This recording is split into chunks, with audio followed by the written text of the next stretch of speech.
Welcome to Artifact Explorations with the Kelsey Museum of Archaeology.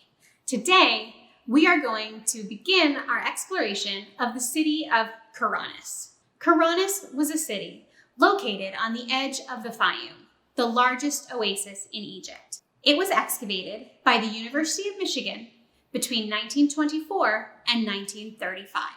Almost 40% of the collections from the Kelsey come from these excavations.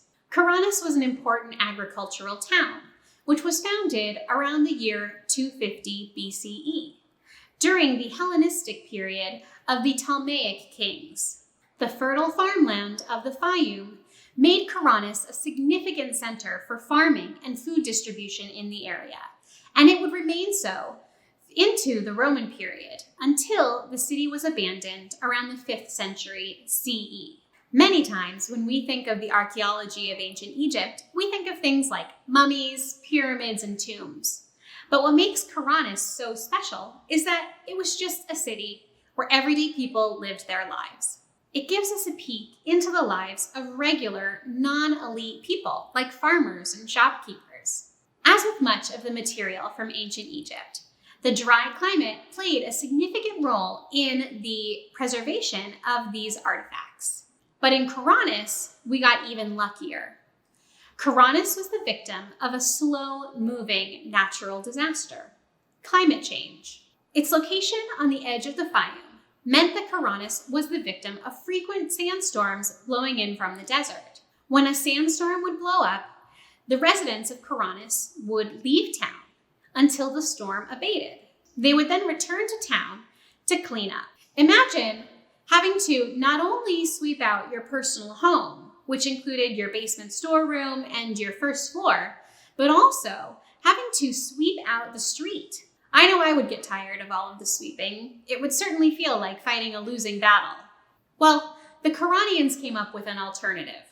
Instead of cleaning up every time, they left the sand, which would eventually build up enough so that the street level would rise. The subterranean basements and first floors would be buried under the desert sand. The Karanians would then build a new door on what originally was the second floor of their house, but was now the main floor of their house, and add a story. So the houses at Karanis were 2 to 3 stories tall. This means that any of the objects that were in the subterranean basements and the first floors were covered with sand and therefore protected by any environmental changes that were going on the surface. Because of this, we have a wide array of objects from Karanis, and we can get a really full picture of what daily life was like for these people. Karanis became a town of significant size under the Romans. At its peak, it had 17 public granaries, military barracks, administrative buildings, public baths, 2 temple complexes, and many multi-storied homes. Through excavations at Karanis, archaeologists discovered that the city had a more organic layout, rather than the more strict grid system that similar Greek cities had that were established at the same time.